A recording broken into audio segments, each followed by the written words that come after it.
Hey babes, this is Tandem Orgasms, your go-to podcast on life coaching, owning your divine feminine power, and the far-out new age world of spirituality with your hosts, Caitlin Englert and Jen Morgan. Ladies, it's time to step into a new kind of confidence, one where you stop searching for and instead claim the balance you crave. Each week, we will bring you wisdom, personal experiences, and ridiculous banter that will have you laughing while also providing you with useful tools to transform your life from blah to turned on to your climactic inner diva.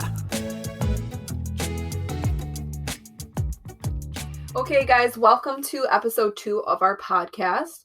I'm Jen Morgan, and I help women to heal the karmic misalignments keeping them stuck so they can finally manifest their deep soul level desires. And this is Kate. And I'm Kate. I'm not from the South, so I don't know why I said it like that. This is Kate. And this is Kate. My friend Caitlin. I'm Caitlin Engler. I'm a licensed social worker, and I coach individuals to break free of mental chains to reclaim life with joy and freedom. So today we have a really fun topic that I talk a lot about with clients, and that is actually, it's kind of 2 topics, I would say. Yeah. So what we want to talk about is comparative suffering versus comparison. And I've just in my work with clients recently, I've really noticed this as a theme amongst many people. And so like a lot of times what I'll ask people is who have you been around? What things have you been looking at? Like, where are these thoughts coming from? And a lot of times it's our inner critic, but a lot of it is like how we rank, how we feel our pain or our emotions in comparison to other people's lives. Mm-hmm. And then also the comparison side of things, that social media and commercials and perpetuates. Who we spend our time with perpetuates so many problems. So many. I think people, it's natural for people to, when they have a situation going on, it's like, okay, who can I possibly share this with? You know, and sometimes then it gives that other person the permission to then, right? Like they want to talk about their thing, right? And that's a good thing, right? It's a good thing that we communicate with people. It's a good thing that we are opening ourselves up to people and sharing. But I think for me, like where I notice this in my world is like, okay, I'll be like, oh my God, this is my situation and da da da da da. And then the other person, sometimes it's like, they'll do the same thing, right? And then I'll go home and I'll be like, oh my God, their stuff is so much more. There's so much more going on in their lives. Like, how selfish am I for complaining about my thing when so-and-so's going through this thing, right? So it's like, I'll go through this, like, and you know, it's like, I think this happens with friends, like a lot, where we're like, oh man, you know, stuff's really happening, da, da, da, da, da, da. And then they're like, oh yeah, I know. And so like, we kind of like offload a little bit, like on each other. And I think that's normal. I think for like empaths of the world, sometimes that can be a very dangerous thing though too. Like we can talk about that later. But the other side of it is you go home and you think, oh my God, I don't feel like they heard me. I feel like all they did was talk about themselves. Yeah. Or, oh my God, I spent way too much time talking about myself. Like we're never just like content. Like we always have to overthink it. Yeah. I feel like it's, for me, I'm more of the, okay, because for me, for a long time, like I'm not a talk about my things person. People come to me and I'm usually like the, or at least for a very long amount of time, because I was like, okay, well, like I have myself as a coach, right? And like, maybe that was a little bit of ego, right? But it was also self-protection. So I kind of made myself a little bit of an island. I was like, it's me over here. And you can come through on your ship and you can come in my dock and you can tell me, and then you got to leave. I'm not going to give you anything, right? So it's like, people would be like, I'm suffering, whatever. And they come into port, and I'm like, okay, talk about your problems. And I would send them away. And I would never share what was going on my island. My island was my island. It was like self-protection. That's very lonely. It was a very lonely island. But it allowed me to protect my energy, which I needed for a long time. So where it did have some healthy motives, but it was also an unhealthy, it wasn't I would say, completely healthy way to set boundaries, right? So anyway, so I would have people, they would come in, they'd talk, and then I realized through noticing that, I'm like, wait, I'm the rock for everyone, and when I need something, I don't know who to reach out to, or even that I would reach out. So for a while, I started to like push myself to do that, like actually like, hey, my friends come to me, what happens if I go to them? And mostly super, super, super receptive. Like I have really great friends, and you know, I realized that through that process. But I also realized that like sometimes like, okay, now they're bringing their thing and I'm bringing my thing, and when they bring their thing, I will put that up on a pedestal and be like, oh my gosh, like how like bad am I for thinking that my life is so difficult when this person's going through this, right? So it's like I'm now negating my feelings, and I'm now saying like I shouldn't be feeling this because this person's feeling more, right? Right. And the first time, so that's called comparative suffering. And the first time I had heard about this was actually through Brene Brown. Are you familiar with her? Yep. She's amazing. She's like the queen. She's a queen. There's like at the bottom of she's like the triangle. Beyonce. She's the Beyonce of the. No, she is like the bottom of the triangle. It's like wanting to be a therapist. Then you like move up and you're like a therapist. And then the top of it's like becoming Brene Brown. Yeah. Like that's my goal in life. Just to become Brene Brown. Is that possible? But you're not comparing yourself to her. Not you at all. just want to become her. Just yes, they're different. Comparison. So comparative suffering is minimizing or ranking your pain or someone else's pain, like what you were just talking about. But what it actually does is it increases your own emotional pain because you're not validating yourself, your experience, your emotions. Yep. And you're not going to necessarily help someone else by invalidating yourself. No. And so like I kind of think back to this time a couple years ago, I want to say it was like 2019, when I was having a lot of thoughts about wanting to use and relapse. And I remember talking to different people about it. And some people would say, well, find the gratitude in your life. Your life is so great. You have all these amazing things. You have abundance. And, you know, your life isn't that bad. Other people have it worse. And like, that's all good and fine. But when you're in a dark place like that, to try to really find gratitude, it's really hard. And it wasn't that I wasn't grateful. Yeah. It wasn't that I wasn't happy for the things that I had. I just was really stuck in this dark emotional pain. And did it make you feel worse when people would say yes, that? It made me feel a lot worse because now not only did I have this pain, and I felt like I was suffering, like, do I use or do I not use after 8 years clean? Yeah.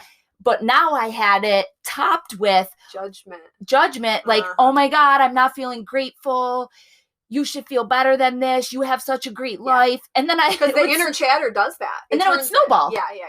It totally snowballed, and it made me feel worse and worse. So instead of just validating and continuing to talk about where I was at, it just kind of forced me to isolate and kind of like clam up. You islanded a little bit. You were like, I don't even got a tree here. Ain't no tree. Ain't no tree on this. We like trees on this show. So one of the things too that comes into play when we talk about this, like when we invalidate our feelings, when we try to minimize, right, or when we try to just it's this thing that happens when we don't, like, so I've been talking about this a lot in my course that I'm running right now, is when we don't give the emotion its life cycle, okay, and let it move through, it creates more havoc, because what happens is it becomes this internalized thing that has a pattern and it has a trigger. So then that thing gets triggered, and now you have this pattern, this whole thing that's happening under the surface, simply because you had something that was emotional that you invalidated, and you cut the cycle, the life cycle of the emotion short. And these things over time can become karmic implications. Like, they actually can be patterns that become so stuck that you will relive them over and over and over, simply because that emotion, that thing that you felt, that situation that made you feel some type of way, has been basically, you try to basically rationalize it. You try to use your mind to process it, which really you're just internalizing it, and it doesn't ever get to live its days out. So it's like, what happens when you let yourself actually, instead of comparing and saying, okay, this thing is so much less or this thing is so much more, right? It can work on either flip side of it. I'm just going to feel it and let it have its life cycle through. So, I've been kind of just really, I don't know, I've been really chewing on this lately, and it's something that resonates with me, is that when we are young, we are not taught to actually let emotions process.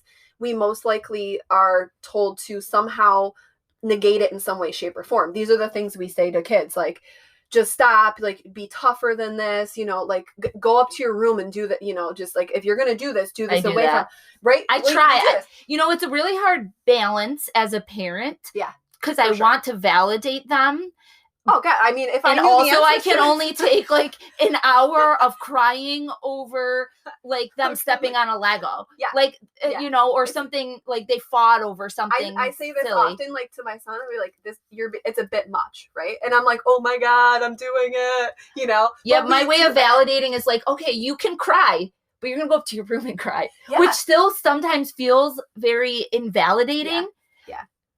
But so I think that's really, it's a tough balance. And that, parent. I mean, we could go into a whole spiel about parenting, and I'm definitely not passing judgment, because I'm telling you guys, like, this is something I struggle to stay mindful of every day. But I would say, as an adult, and then seeing some of the things that I experience, it's like, there were so many ways that I was not necessarily taught to, and no one's to blame. It just is, right? It is a situation. I wasn't taught to be able to feel my emotions and let them move through. So, like, one of the things, like, I will just say quick, like, I'm trying to do this with my kids is just holding them and just letting it have its, and I'm like, okay, cry. Okay. I'm just going to hold, like, I'm just going to be there. I don't have to do anything. I'm just trying to hold space. I try to do that as much as possible, because, when we don't know how to process emotions and we cut them short, they become these patterns, right? And so it's like, can we learn to just let the emotion, it's like, I think of waves, like, let the emotion wash over like a wave and let it come back down, and it goes back out. Like, it just comes up, let it peak. Get mad. You're mad, get mad. You're angry, get angry. You're sad, cry. You're pissed off at someone, get it out. Verbalize it. Like, can you verbalize it? Can you say it? Let it have its life cycle. Let it live. And then let it get back to peace, right? Like, what happens when we do that? We stop comparing. We stop trying to internalize, we stop trying to process, we stop trying to mentalize. Like, I'm like the most like mental, I'm actually going to say it just like that. I'm mental. Okay. You do compartmentalize. I can compartmentalize. That's why you're on it. That's why you were on an island. Oh yeah. And my island had filing cabinets. And I was into it. I was like, oh yeah. Yeah. You're in your glory. Put it away in a file. That really turns you on, huh? Yeah, kind of. I could see that it lights you up. I wish we were like video recording this just so I could. Speaking of tandem orgasms, have that documented. Filing cabinets.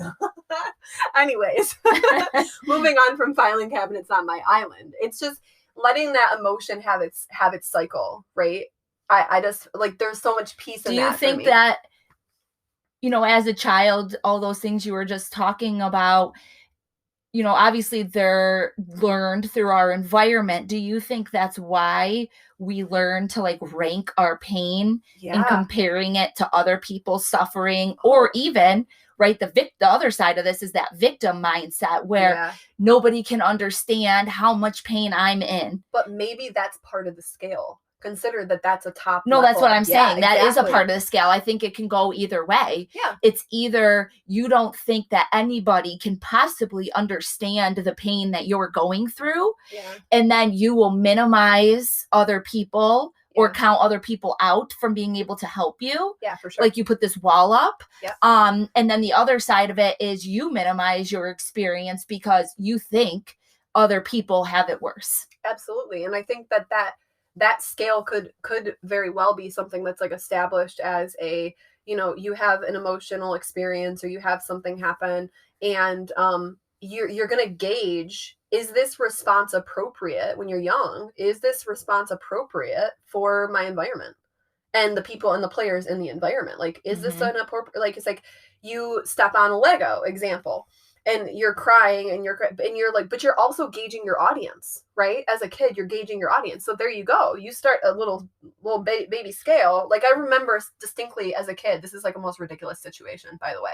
I was writing. Most of them are like, yeah, where our traumas and wounds and habits come from. They're like from the most like minute situations. So like I was riding a bike without shoes on because obviously I did that as a kid. Please tell me you didn't cut your toe open. I got my foot stuck in the front wheel and a neighbor had to come rescue me. We're tandeming. It's happening right again. Every episode we're tandeming. So my toe got stuck in the spokes and it sliced. Yeah. Wait, did it come off? No, thank God. No, it sliced it down. So the meaty part of my big toe was like hanging by. It's very descriptive. Sorry, guys. Anyways, so here I am, like, oh my God. First of all, I don't know if I'm gonna get yelled at. I was riding without shoes on. This was not a good choice. Mm-hmm. But you learn your choices and consequences, And I'm like gushing blood, like hands and knees, like crawling, and yeah.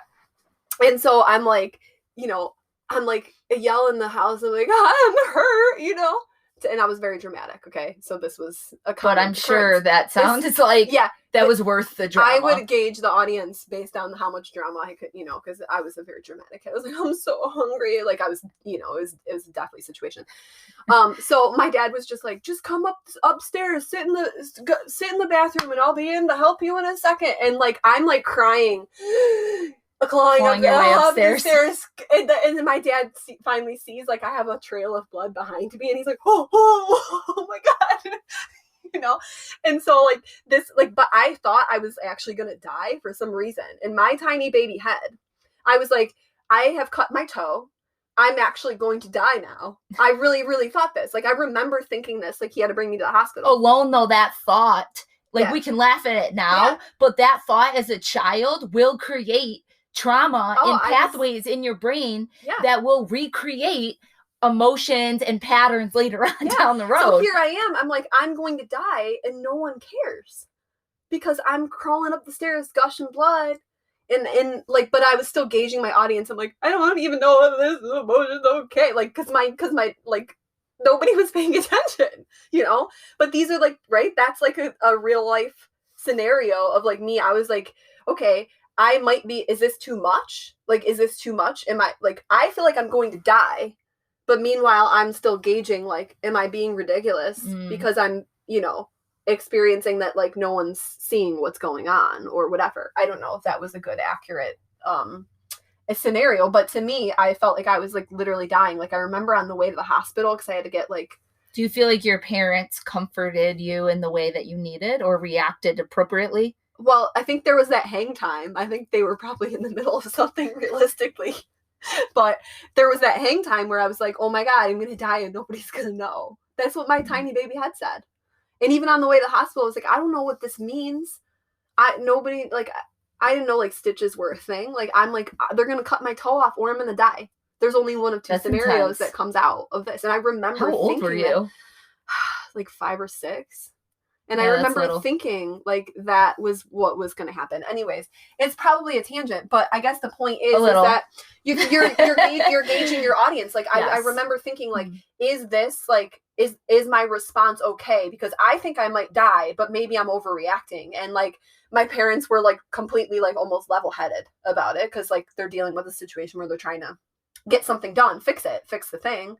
And I'm like, but I remember that. So I think that scale, like what we're saying to bring it back is like that scale gets developed based on the audience, based on the environment. Well, I heard before that the reason why we remember things and we have memories is because there's an emotion attached to that situation. Oh, yeah. So whether that be like a good thing or a bad thing, there's always an emotion attached to a memory, and that's why you remember it. So obviously there's a lot of emotions involved in that situation.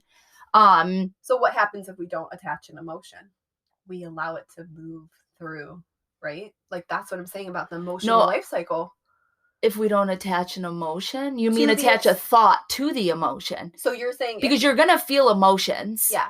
So what we do though is we attach a thought to the emotion and to help us understand it, Yeah, to help yeah, us yeah. rationalize it, to minimize So it, yeah, I guess what to happens justify it. if you don't attach a thought to it. If you don't attach a thought to it and you're just like, I'm freaking angry today. Exactly. Or I feel really sad today. I'm not sure why, but I'm just feeling down. And you give yourself that space to take what you need, whatever you need when you're sad. Yeah. If you just take that time to do that, your experience through that emotion will look a lot different than if you attach like a whole thought around, what does this mean? Where is this coming from? Comparative. And the comparative stuff. Yeah. Right? That's an attached. So one of the things that I like to do, and I think is really like, because obviously we want to give you guys some tools on the show, the practical tools that you can use in your own life. So one of the things that I like to do with my clients around this, because, you know, like I said, I've been really like kind of fascinated with this, the life cycle of the emotion. So is to validate your emotions by using like this, we do it as like a script. And so I do this. I would encourage you guys to use your vehicle as a checkpoint. I use my vehicle as a checkpoint. Okay. And if I'm like driving, I like, for some reason, I've always been the type, like if I'm driving, I'm able to like process. And so I use it now to work for me. Right. So I get behind the wheel and I'm like, okay, what am I feeling today? Right? Like, what am I feeling? Okay, I'm feeling angry. So the script is, I recognize that I feel blank. I recognize that I feel angry or frustrated. So I'm giving my emotion a name. I'm giving my emotion a life. It wants to live. It wants to have some beautiful little plant, except for its anger. So it's a red plant. So I recognize that I feel angered, but I am not my anger. Right? So it's like, I recognize that I feel this, but this is not, I am not angry. Like I as Jen's identity is not angry, but I feel angry. Right? So like, I recognize that I feel angry, but I am not my anger. I recognize that I feel, pissed off, but I am not my pissed off. I recognize that I feel sadness, deep sadness, but I am not my sadness. So it's like, I'm giving it its chance to live. And then I'm like, okay, I have all this hang time in my car to like feel it. Like if I want to feel it, and I'll talk to it too. Like, okay, sadness, here's what I feel about you. You know, here's who's like, and if there's somebody that it's attached to, I'll talk to that person. So one exercise that I actually do a lot with clients is you take your one hand over the other and you place it on, usually it's a chest. That's a mudra. What is that? That's a heart mudra. I love that. Interlace the fingers. Oh, I don't interlace the fingers, you but should do it. It's a heart opening. It doesn't really. These are both mudras. Wow. Both of them. Yeah. Oh, okay. But so you can either interlace the hands or hand over hand. Love it. And most people, they feel the emotion in their chest, but that's not always the case. Yeah. I've seen it in other parts of their body, head, arm, whatever, stomach.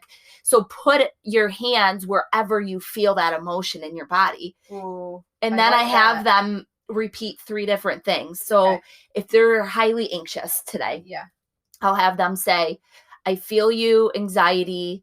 I hear you, anxiety, and I am with you, anxiety. Yeah, and that's so similar and so good. And it's so simple. Yeah. It's just something, if you're like... Acknowledgement. Yes, it's validating that feeling instead of comparing your suffering and your emotion to other people or ranking it on the scale or driving yourself crazy, attaching all these thoughts to it. It's just such a simple way to just validate yourself and validate the emotion. Yeah. And almost everyone that comes back, they're like, I'll have them rank what their emotion is, like say on a scale of 1 to 10. If it's like a 8 or a 9, when they do that exercise, it goes down drastically to like a 3 or a 4. Because it's just like you're instead of internalizing that feeling in your body, you're giving it a voice. You're letting it have its cycle. You're letting it do its wave. You're like, it wants to be heard. But it's like it wants to have its little baby life. Like give it its little baby life, and then just let it like wash away again. Mm-hmm. You know, it's like when we identify ourselves through emotions and we say like that is me. Because most of the time we're doing it in our head, right? Like if we do that and we really like say, okay, like, you know, we start to identify that's all happening in our head. When you say it out loud, it doesn't have that much weight. It's like, this is just a thing. Okay, cool. It actually reminds me of, I think that movie, it's a kid's movie, Inside Out. Is that the one with the little emotions? Yes. I love that movie. And like, so like literally I kind of, to myself in my head, it's like, I imagine like, you know how they have like, if you've ever seen this movie, it's like the girl has these emotions and they're living inside of her. And so they actually have, they're actually like little people. have faces and names and feelings. And so it's like, you're giving it its little bit, like, let it have its commentary and its feeling and its thing, and then let it just, you know, move forward, because and then it doesn't become all of the things that it could become, because it can become so many things from that. It can become patterns, it can become triggers, it can run the whole gambit, but you're letting it do its thing. It's doing, you know, essentially in a way, is it kind of like doing its job. It's kind of doing its job. I feel blank. And it's a compass, like, right? So like our emotions can just be kind of served as like a compass to say like, what is my world like right now? Right? Like, it's like, okay, what is my world like right now? Okay, this thing is making me feel X, Y, Z. And so what does that tell me about my world? How can I navigate it maybe slightly differently if this doesn't feel ideal to me? Like, how can I just move that? What do they call that middle thing in the thingy? In the compass? Ticker? I should know that. I'm gonna call it a ticker. A ticker. So just, that's appropriate. Just to say, to move the ticker just a little bit. Like, you're going north and you're like, oh wait, I think I need to set a boundary and go northwest, right? Boundaries come into play in this type of thing too. But that's a side note for a different time and a different podcast. And a different tangent. I was like, bring it back, Jen. And so a lot of times what I wanted to kind of go off of this and just talking about how, so comparative suffering is different than comparison, but we do suffer when we compare ourselves to other people. Sure do. So comparative suffering is more of this like scale, right? You're ranking your pain against other people's.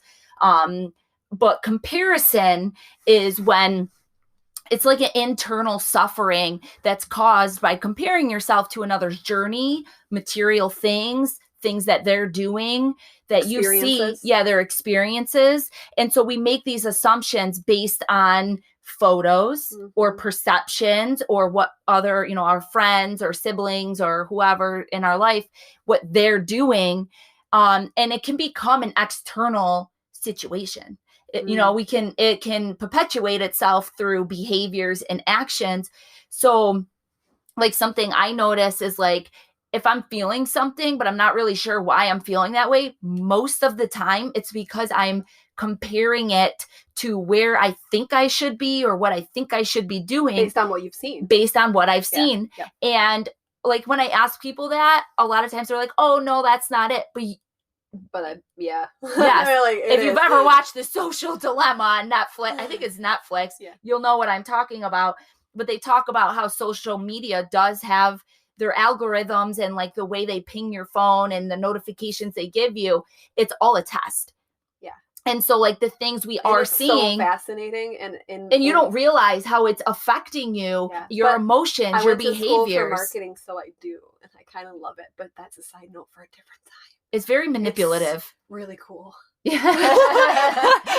It's fascinating. But in talking with like the day-to-day person and the clients that we work with, these are the things that influence and make you feel bad about who you are as a person. Yeah. And so like our mission and our purpose in this world is to help individuals really try to release that comparison and show up in the way that you're meant to show up in this world. Yeah. And if we can put limitations on how much we're looking at social media or like what we're doing or, you know, where we think we should be, when we can just step into like where we're at right now, then things in our world can look a lot different. Well, it's amazing too, because trends and these things that we see and these things that we compare ourselves against, like these things are really, they can become societal programming, right? So just off on a side tangent, like, so one of the things in school that we learned about was in marketing is that, so the whole reason that we have diamond rings, you know, we want an engagement ring, is simply because there was a marketing campaign that was really, really successful that said, this is the sign of love. if you like, you will get a ring, you will get a diamond ring, because they wanted to make diamonds desirable. That is the whole reason. So like, we assume that there's this purpose to this, like, you know, like, oh, I have this diamond on my finger and it means love. It means love because you were trained to think that it means love. Not saying anything against your jewelry, love your jewelry, you know. But yeah, so the whole reason that we, you know, associate like a diamond ring with love was because of a really, really successful marketing campaign, right? So it's like, okay, this is an instance where, you know, there was a societal type of commentary that was attached to this, right? And so now it's like, this is what people think, this is what people believe. So it's like, she has this, I don't, she must be loved more than me, right? Like, that could be a comparison. So kind of pulling from that, though, is that they put this idea out there and they saw that it was successful and that it worked. Yeah. And so I, you know, taking that on as like an individual, like something I've really worked on in the last year is learning to understand myself and what works for me. And what I have spent most of my life doing is just denying myself, denying my weaknesses or my imperfections instead of accepting them.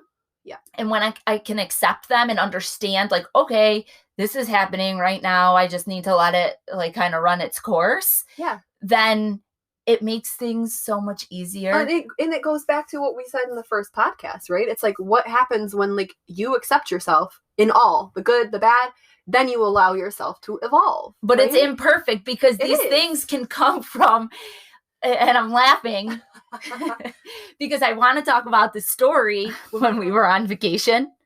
And I felt like I kept coming into contact with all these people at the resort. Yeah, we're social. Yeah, well, I was teaching too. So a lot of people were like, oh, were you teaching these classes? And I'm like, yeah. So they came and I met a couple new people. But then here comes Jen. And I introduced them to Jen. And they find out what she does. And they're like, oh, that's so interesting. Tell me more. And Jen, you know, both of us are really social. And then but they get sucked into my matrix, which is like, let me talk to you on you a use soul your pendulum on them. I know, I go right into the soul. I'm like, let's have a soul level conversation. Yeah, and so now they're engaged in this conversation and really interested in what she's saying. And then internally, I take that as something. I take that as I'm not good enough. They used me to get to her. Oh, God. I'm just kidding. I didn't think that. But I felt really insecure and felt like, okay, what is it that I'm not doing? And why can't I be good enough? And why am I not like Jen? And instantly go into like this state of comparison when like we do similar things, but in different fashions. And it was no message saying that I wasn't good enough, but that is how I perceived it based on where I was emotionally. Yeah, it was like you were feeling like some sort of inadequacy and very ego-centered. Yeah, and so and then in my experience that I was experiencing, like I didn't like attach anything to it, right? So like I'm just talking to these people, and then meanwhile like there's this whole inner commentary going on with you. And that kind of comparison. And I remember when you told me, I was like, girl, you got the itis. So like, I call it the itis. The itis. So when I remember very, very like distinctly in the beginning of my business, I would do this thing where I would really want to, so I also like kind of make this as a visual for people. Sometimes when I talk about this, it's like, I was looking on other people's tests, you know, I was peeking over. I'm like, oh, what's she doing over there? And that, like, oh, yeah, that's how I got through school. yeah, like that's the answer to that question. So I was like constantly like keeping my eyes on other people's paper, you know, in the beginning, and I would do it on Instagram. Was the worst. I'd be scroll. Oh my God, I'm not doing that. I should be doing that. Oh my God, right? Yes. And so like I actually remember writing a post about it, and I called it Comparisonitis. So now I just shorten it to the itis. I like it. So you had the itis. And there was, and like, you told me I was being absolutely ridiculous. I was like, I'm so insecure. I'm unseen. I'm unwanted, and I'm unloved. But you let yourself. Moral of the story. But you also let yourself have the emotion. You acknowledged because you said like, hey, this is making me whatever feel this thing, and you actually gave it its little life. And then and we brought some humor into it, and I felt like, you knew that I was like And I wasn't partially kidding, but really not kidding. Yeah. And we just like laughed about it, and you told me I was being ridiculous, but you did validate me. And I also like you said, I also validated myself and gave myself that space. And I just, not to invalidate myself, but I did say to myself, like, stop. Like, why are you squashing the joy that you have been experiencing this whole trip? And also, and then you were like, Kate, you're like so popular. I know. Like, look at all the people that want to take your class. And I chose not to see it that way. I think I remember like kind of going into a spiel, like, what, like, you're doing all of these amazing things. And you're like, no, but I'm still unheard and unseen. And I'm like, oh my God. Well, and that just goes to show you, like, one's perception is not another's experience. Or reality.